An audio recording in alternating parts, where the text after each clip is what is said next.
আসসালামু আলাইকুম। ভারতীয় ভিসার নতুন একটি ভিডিওতে আপনাদের সবাইকে স্বাগতম। অবশ্যই আমার চ্যানেলটি সাবস্ক্রাইব করে দিবেন এবং সম্পূর্ণ ভিডিওটি দেখবেন। বর্তমানে ভারতীয় ভিসা করা যেমন জটিল তেমন কঠিন এবং খরচ সাধ্য একটা বিষয়। অনেকেই কিন্তু আমরা ভারতীয় ভিসা করতে চাচ্ছি, কিন্তু খরচের কারণে কিংবা এই জটিলতার কারণে কিন্তু আমরা ভারতীয় ভিসা করতে অনগ্রাহী বা আগ্রহ দেখাচ্ছি না। আমি গত 1.5 মাস ধরে ভারতীয় হাইকমিশন রাজশাহীর যে অফিস আছে, যেখানে ভারতীয় হাই কমিশনার ওঠা বসা করে, সেই জায়গায় গত 1.5 মাস ধরে একটি গবেষণা চালাচ্ছি এবং এই গত 1.5 মাসের মধ্যে 7 থেকে 8 বার আমি ভারতীয় হাই কমিশনে গেছি। সেখানে কিভাবে মানুষ ফাইল জমা দিচ্ছে, ফাইল জমা দেওয়ার পরে কাজ হচ্ছে কি হচ্ছে না, এই সংক্রান্ত বিষয়গুলো নিয়ে আমি খুব বেশি পর্যালোচনা করেছি এবং তারই প্রেক্ষিতে আমার আজকের এই ভিডিও আপনাদের জন্য। সর্বোপরি যে বিষয়টা, বাইরে যদি আমরা অনলাইনে আইভ্যাকের ডেট বুকিং করে কাজ করি আমাদের অনেক বেশি খরচ হচ্ছে। তার উল্টা পাশে আমরা যদি সরাসরি ভারতীয় হাই কমিশনে গিয়ে ফাইল জমা দিই সেক্ষেত্রে মাত্র 830 টাকায় কিন্তু আমাদের কাজ হয়ে যাচ্ছে। বরাবরই ভারতীয় হাই কমিশন থেকে যেটা প্রচার করা হয়, আপনারা বেশি টাকা খরচ করে বাইরে থেকে ভারতীয় ভিসার আবেদন করবেন না, আপনারা কোনো দালাল চক্রের হাতে পড়বেন না। তো আমরা ভারতীয় হাই কমিশনের কথা অনুযায়ী আমরা আমাদের ভিসার আবেদনপত্রে কাগজ রেডি করব। আমরা সেই কাগজ ভারতীয় হাই কমিশনের অফিসে গিয়ে জমা দেব। আমরা বাইরে থেকে বেশি টাকা খরচ করে ভিসার আবেদন করব না, আমরা ভারতীয় হাই কমিশন যেভাবে বলছে আমরা সেভাবে কাজ করব। তো আজকের ভিডিওতে কম খরচে কিভাবে ভারতীয় ভিসার আবেদন করবেন এই সংক্রান্ত আলোচনাটাতেই আমি ফোকাস দিব। আপনারা সম্পূর্ণ ভিডিওটি দেখতে থাকুন। প্রথমত আপনি যেটা করবেন, ভারতীয় ভিসার জন্য প্রয়োজনীয় যে সকল কাগজপত্র লাগে সেই সকল কাগজপত্রগুলো আপনি এক জায়গায় করবেন এবং আপনার পাসপোর্ট এবং মেডিকেলের ডকুমেন্টসগুলো আপনার একজন বিশ্বস্ত ট্রাভেল এজেন্ট অথবা আপনি যার কাছে ভিসার কাজ করান কিংবা যে কোনো কম্পিউটারের দোকান কিংবা যে আপনার পরিচিত বিশ্বস্ত এমন একজনকে দিবেন যিনি আপনার জন্য ইন্ডিয়া থেকে আপনি যে হসপিটালে যাবেন সেই হসপিটাল থেকে আপনার জন্য ভিসা ইনভিটেশন লেটার এবং আয়ুষ এফআরআরও করে নিয়ে আসবে। বর্তমানে আয়ুষ এফআরআরও ছাড়া আপনি ভিসার ফর্ম ফিল আপ করতে পারবেন না এবং ভিসার কাজও করতে পারবেন না। তাই সর্বপ্রথম আপনার ডকুমেন্টস, ভিসার জন্য প্রয়োজনীয় যে কাগজপত্র লাগে সেগুলো রেডি করার আগে আপনাকে আপনার পাসপোর্ট এবং মেডিকেল কাগজ দিয়ে ভারত হতে আপনার জন্য আয়ুষ এফআরআরও এবং ভিসা ইনভিটেশন লেটার এই দুইটা জিনিস কিন্তু নিয়ে আসা লাগবে। এখানে বলে রাখি, শুধু আয়ুষ এফআরআরও হলেই কিন্তু আপনি ভিসার আবেদন করতে পারবেন। বর্তমানে যদি আপনার ভিসা ইনভিটেশন লেটার না থাকে তবুও আপনি ভিসার ফাইল জমা দিতে পারবেন, কোনো সমস্যা নেই। তাহলে আপনার আয়ুষ এফআরআরও আসার পর আপনার যে সকল প্রয়োজনীয় কাগজপত্র লাগে, যেমন আপনার এনআইডির ফটোকপি, বিদ্যুৎ বিলের ফটোকপি, তারপরে পেশা অনুযায়ী কাগজ, ব্যাংকের স্টেটমেন্ট এবং জনপ্রতি অবশ্যই 20,000 টাকার উপরে ব্যালেন্স রাখবেন। আপনার গ্রুপে যদি 2 জন হন তাহলে 40,000 উপরে, আর যদি 3 জন হন তাহলে 60,000 টাকার উপরে ব্যালেন্স রাখবেন। আর আপনার মেডিকেলের কাগজ যত বেশি হবে আপনার ভিসা পাওয়ার চান্স তত বেশি হবে। মেডিকেলের কাগজ আপনার শুধু বাংলাদেশি কাগজ হতে পারে অথবা বাংলাদেশি এবং যারা আগে ভারতে গেছে তাদের ভারতীয় মেডিকেলের কাগজ আছে। এই সব কিছু যেগুলো প্রয়োজনীয় কাগজ আছে সবগুলো A to Z আপনার মেডিকেলের যত কাগজ আছে সবগুলো এক সেট ফটোকপি করবেন। আপনারা যদি 2 জন হন, সাথে যদি একটা অ্যাটেন্ডেন্ট থাকে তাহলে 2 সেট ফটোকপি করবেন।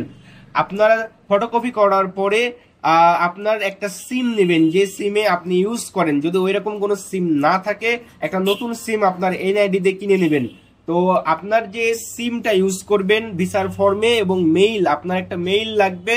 এই সব কিছু ভিসার কাজে যেগুলো আপনি ইউজ করবেন, আপনার মোবাইল নাম্বার নিজের হওয়া লাগবে, আপনার মেইলটাও কিন্তু নিজের হওয়া লাগবে। কোনো ট্রাভেল এজেন্টের বা অন্য কোনো মানুষের হলে কিন্তু হবে না, সবকিছু আপনার নিজের হওয়া লাগবে।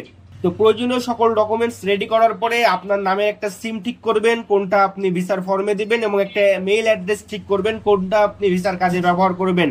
তো এই সব কিছু করার পর এবং আয়ুষ এফআরআরও পাওয়ার পরে আপনার ভিসার ফর্মটা ফিল আপ করতে হবে। ভিসার ফর্ম অবশ্যই আপনি এক্সপার্ট কাউকে দিয়ে ফিল আপ করাবেন, কোনো রকম ভুল ভ্রান্তি হওয়া যাবে না। ভিসার ফর্ম ফিল আপ করার পরে আপনি ভিসার ফর্ম, আপনার এনআইডি, বিদ্যুৎ বিল, ব্যাংকের স্টেটমেন্ট, পেশা অনুযায়ী কাগজ, মেডিকেলের ডকুমেন্টসের ফটোকপি, আয়ুষ এফআরআরও মেডিকেল ডকুমেন্টসের আগে দিবেন এরপরে ভিসা ইনভিটেশন লেটার থাকলে সেটা দিবেন। মেডিকেলের কাগজ দেওয়ার পরে আপনার পাসপোর্ট কপি, আপনার সাথে যদি কোনো অ্যাটেন্ডেন্ট থাকে তাদের পাসপোর্ট কপি, ভিসার যদি কপি থেকে থাকে, পূর্বের যদি কোনো ভিসা থেকে থাকে ভিসার কপি দিয়ে সম্পূর্ণ আপনার ফাইলটা সাজাবেন এবং ফাইলের উপরে আপনার 2 ইঞ্চি বাই 2 ইঞ্চি সাদা ব্যাকগ্রাউন্ডের নতুন ছবি দেবেন। অবশ্যই আগের ভিসাতে ব্যবহার করা ছবি, পুরাতন ছবি চলবে না। ভালো মানসম্পন্ন 2 ইঞ্চি বাই 2 ইঞ্চি সাদা ব্যাকগ্রাউন্ডের নতুন ছবি হতে হবে। এই সব কিছু করার পরে আপনি সরাসরি ভারতীয় হাই কমিশনার যেইখানে থাকে, রাজশাহী ভারতীয় হাই কমিশনার, আপনি যদি রাজশাহীর হন তাহলে রাজশাহী ভারতীয় হাই কমিশনারের যে অফিস সেইখানে চলে যাবেন। এটা ভদ্রাতে। আপনি যদি সিলেট থেকে হন, চিটাগাং থেকে হন, ঢাকা থেকে হন, বরিশাল থেকে হন, আপনার ভারতীয় হাই কমিশনার অফিস যেইখানে, সেইখানে আপনার এই ফুল কমপ্লিট ফাইল এবং আপনার অ্যাটেন্ডেন্টের ফুল কমপ্লিট ফাইল নিয়ে সরাসরি আপনি ও অ্যাটেন্ডেন্ট সহ, এখানে পেশেন্ট থাকতে হবে। অনেক ক্ষেত্রে পেশেন্ট না থাকলেও কোনো সমস্যা নেই। পেশেন্ট যদি কন্ডিশন ভালো থাকে অবশ্যই পেশেন্টকে সহ নিয়ে যাবেন। আর যদি পেশেন্টের কন্ডিশন খারাপ থাকে তাহলে শুধু আপনি অ্যাটেন্ডেন্ট যাবেন অথবা পেশেন্ট একজন যাবেন। দুইজনের মধ্যে অবশ্যই যার ফাইল তাকে যেতে হবে, অন্য কেউ গেলে কিন্তু হবে না। যাদের ফাইল, হয় পেশেন্ট যাবে না হয় অ্যাটেন্ডেন্ট যাবে অথবা পেশেন্ট অ্যাটেন্ডেন্ট দুইজনই যাবে। তো এই ক্ষেত্রে আপনাদের হাই কমিশনার অফিস যেখানে, সরাসরি আপনার ফুল ডকুমেন্টস রেডি করে হাই কমিশনার অফিসে চলে যাবেন। আমি আমার এই আলোচনার মাঝখানে আপনাদেরকে রাজশাহী ভারতীয় হাই কমিশনের অনেক ছবি এবং আইভেক্স সেন্টারের অনেক ছবি ও ভিডিও প্রকাশ করছি, যেগুলো আপনারা দেখলে বুঝতে পারবেন যে আসলে ভারতীয় হাই কমিশন রাজশাহী অফিসের সামনে কেমন ভিড় হয়। সেইখানে আমি বেশ কয়েকবার যাওয়ার পরে সেখানে ভিডিও করেছি, দেখিয়েছি, দেখানোর চেষ্টা করেছি। যদিও সময়ের কারণে সেই ভিডিওগুলো আপনাদেরকে আপলোড দিতে পারিনি। এখন এই আলটিমেট একটা ভিডিওর মাধ্যমে আপনাদেরকে সবকিছু দেখিয়ে দিচ্ছি। রাজশাহী ভারতীয় হাই কমিশনে বরাবরই প্রতিদিনই ভিড় হয়। প্রতিদিনই ভারতীয় হাই কমিশন হতে যারা যায় ফাইল জমা দেওয়ার জন্য তাদের ফাইলগুলো জমা নেয়। প্রতিদিন অসংখ্য মানুষের ভিড় হয় ভারতীয় হাই কমিশনের অফিসের সামনে। ক্যান্সার পেশেন্ট, হার্টের পেশেন্ট, জরুরি সার্জারি পেশেন্ট, এরা সবাই কিন্তু তাদের ফাইলগুলো জমা দিতে আসে।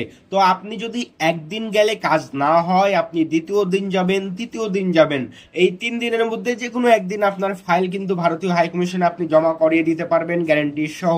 তো সেখানে গেলে অবশ্যই আপনাকে কিছু ট্রিক ফলো করতে হবে।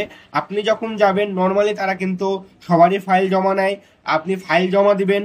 কিন্তু এখানে একটা বিষয় আছে, বিশেষ করে তারা ফোকাস করে কার বেশি জরুরি, কার বেশি বড় ধরনের সমস্যা।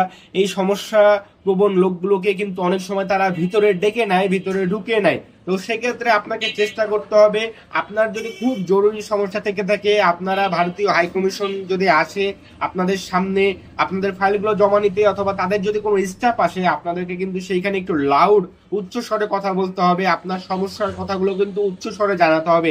এখানে গেলে সবাই একটা ভুল করে, সেটা হচ্ছে তারা আস্তে আস্তে কথা বলে, জোরে কথা বলতে পারে না বা একটু ভয়ে ভয়ে থাকে। তো আপনি যদি ফাইল জমা দেওয়ার সময় একটু উচ্চ স্বরে বলেন, আমার এই সমস্যা, আমি ভিসা পাচ্ছি না, আপনারা একটু দেখেন, আমি অনেক দিন ধরে ভিসার জন্য ঘুরপাক খাচ্ছি, কিন্তু আমি ভিসাটা করে নিতে পারছি না, ভিসা পাচ্ছি না। তো সেক্ষেত্রে কিন্তু আপনি একটু লাউডে কথা বললে তাদের ফোকাসটা কিন্তু আপনার দিকে যাবে, তারা কিন্তু আপনার দিকে লক্ষ্য দিবে। সেক্ষেত্রে এমনও হতে পারে আপনাকে কিন্তু তারা ভিতরে ডেকে নিতে পারে। তো কিছু ট্রিক্স ফলো করলে কিন্তু আপনি খুব দ্রুতই ভারতীয় হাই কমিশনে আপনার ভিসা আবেদনপত্রটা জমা করেই দিতে পারবেন। এবং আপনি 1-2 দিন গেলেই কিন্তু বুঝতে পারবেন যে ভারতীয় হাই কমিশনের ওইখানে সবাই কিভাবে আসছে, কোথা থেকে আসছে, ফাইল কিভাবে নিয়ে আসছে, কিভাবে তারা কথা বলছে। আপনারা 2-1 দিন গেলেই কিন্তু বুঝতে পারবেন যে সেইখানে কিভাবে কাজ করলে বা কিভাবে গেলে আপনার কাজটা হবে। অবশ্যই সকাল 10টা বা 11টার পর থেকে আপনি যাবেন এবং বিকাল 4টা পর্যন্ত থাকার চেষ্টা করবেন সেইখানে, তাহলে কিন্তু আপনার কাজটা 100% হবেই হবে। সকাল 11টা থেকে বিকাল 4টা পর্যন্ত থাকবেন। যে কোনো সময় হাই কমিশন আপনার ফাইল জমা নিতে পারেন, নির্দিষ্ট কোনো সময় নাই যে এই সময়ে আপনার ফাইলটা জমা নিবে। তাই আপনি সকাল থেকে বিকাল পর্যন্ত সেখানে সময় দিবেন, বিকাল 4টা পর্যন্ত সময় দেবেন, যেন আপনার ফাইলটা কনফার্ম আপনি জমা দিয়ে আসতে পারেন। এবং সেইখানে জমা নেওয়ার যেহেতু নির্দিষ্ট কোনো টাইম নয়, অপেক্ষা করবেন যখন তখন আপনার ফাইল জমা নিতে পারে। এক্ষেত্রে জমা নেওয়ার পরে কিন্তু অনেক সময় বাইরে থেকে আবার ভিতর থেকে আবার লোক এসে আবার কিন্তু অনেকজনকে জিজ্ঞাসাবাদ করে, সে কারণে জমা দেওয়ার পরপরই চলে আসবেন না, সেখানে থাকবেন, অপেক্ষা করবেন। দেখবেন যে আপনাকে ডাকছে কিনা। আর যদি দেখেন যে ভারতীয় হাইকমিশন অফিসে বিদ্যমান আছে, তাহলে কিন্তু অবশ্যই ভারতীয় হাইকমিশন যদি অফিসে বিদ্যমান থাকে সেখান থেকে চলে আসা যাবে না আপনার ফাইল জমা দেওয়ার পরে, কিংবা সরাসরি হাইকমিশনের হাতে যদি ফাইল জমা দিতে পারেন সেক্ষেত্রে আপনি অপেক্ষা করবেন বিকাল 4টা-5টা পর্যন্ত। কারণ হতে পারে সেদিনই আপনাকে ডেকে নিতে পারে আবারও, এবং আপনাকে সাথে সাথে সেখানেই কিন্তু আপনার ফাইলটা জমা নিয়ে নিতে পারে। তো এভাবে আপনাদের যাদের গুরুতর সমস্যা কিংবা যাদের একটু কম সমস্যা, আপনারা যদি এইভাবে ভারতীয় হাইকমিশনে গিয়ে ফাইল জমা দেন কিংবা তাদের রেকমেন্ডেশন নিয়ে আইভাকে এসে ফাইল জমা দেন, দুটাই করতে পারেন। সেক্ষেত্রে আপনার যে ভিসা আবেদন খরচ এটা একদম কমে আসবে। শুধু 830 টাকা ভিসা ফি দিলেই কিন্তু কাজ হয়ে যাচ্ছে, এবং এই ভিসা ফিটা নগদ বা রকেটের মাধ্যমে কিংবা সরাসরি হ্যান্ড ক্যাশ আইভাকে জমা নিতে পারে। সেক্ষেত্রে আপনার নগদ কিংবা রকেট অ্যাকাউন্ট খোলা থাকতে হবে। যেই নাম্বার দিয়ে আপনি ভিসার আবেদন করছেন সেই নাম্বারে কিন্তু নগদ বা রকেট অ্যাকাউন্ট আপনার খোলা থাকা লাগবে। এই বিষয়টা একটু নজরে রাখবেন। বর্তমানে ভারতীয় ভিসায় আপনি যদি একটু চালাক না হন, একটু যদি কৌশলী না হন, তাহলে কিন্তু ভিসা পাওয়া অনেকটাই জটিল। তো আজকে ভারতীয় হাইকমিশনে সরাসরি গিয়ে আপনার ফাইলগুলো রেডি করিয়ে কিভাবে ভারতীয় হাইকমিশনকে অ্যাপ্রোচ করে তার হাতে ফাইল জমা দিয়ে, তার অফিসে ফাইল জমা দিয়ে 100% ভিসা ইস্যু করিয়ে নিয়ে আসবেন সেই সম্পর্কে বললাম। আপনি যদি এভাবে ভারতীয় হাইকমিশনে ফাইল জমা দিতে পারেন তাহলে আপনার ভিসাটা কিন্তু 100% কিংবা 99% বলা যায় যে কনফার্ম হয়ে গেছে বা হয়ে যাবে। এইভাবে যদি জমা দেন ভিসা রিফিউজ হওয়ার চান্স খুবই কম। এক তো খরচ কম, দুই তো ভিসা রিফিউজ হওয়ার চান্স খুবই কম।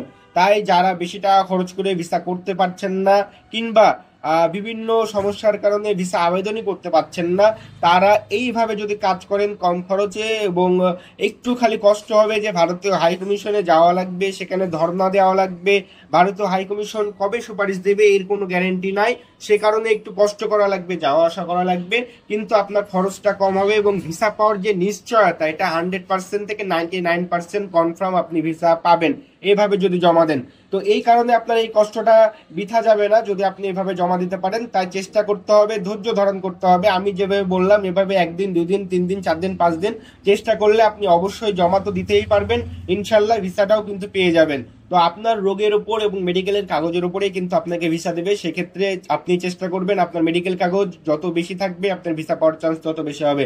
তো এইভাবে কাজ করেন, সরাসরি হাইকমিশনে যান, আপনার খরচ কমবে, আপনার সময় হয়তো বা বেশি লাগবে, ধর্ণা ধরা লাগবে, কষ্ট হবে, ধৈর্য ধারণ করতে হবে। তো এইভাবে 99% আপনার ভিসা কিন্তু কনফার্ম হবে। তো আজকের এই ভিডিওতে আপনাদেরকে ভালো কিছু দিতে পেরেছি বলে আমি মনে করছি। আপনাদের যদি কোনো কিছু জানার থাকে অবশ্যই আমাকে কমেন্ট বক্সে জানাবেন। সময় কম থাকার কারণে বিভিন্ন ভালো ভালো কন্টেন্ট আপনাদের জন্য বানানো হয় না। আপনারা আমাকে কমেন্ট বক্সে কমেন্ট করলে আমি আপনাদেরকে সর্বোচ্চ উত্তর দেওয়ার চেষ্টা করব, এবং অবশ্যই প্রতিটি কমেন্ট নতুন নতুন করে নতুন ভিডিওতে গিয়ে কমেন্ট করবেন, তাহলে সেই নোটিফিকেশনটা আমার কাছে আসে। আর পুরাতন কমেন্টের উপরে রিপ্লাই কমেন্ট করলে সেই নোটিফিকেশন আমার কাছে আসে না, সেই সময়ও হয় না খুঁজে খুঁজে রিপ্লাই দেওয়ার, যার কারণে আপনারা হয়তো বা অনেক কমেন্টের রিপ্লাই পান না। তো সেই কারণে আন্তরিকভাবে দুঃখিত। আপনারা সম্পূর্ণ এই ভিডিওটি দেখার জন্য আপনাদেরকে অসংখ্য ধন্যবাদ। পরবর্তীতে ভারতীয় ভিসা সংক্রান্ত বেশ কিছু ভিডিও আমি দিব।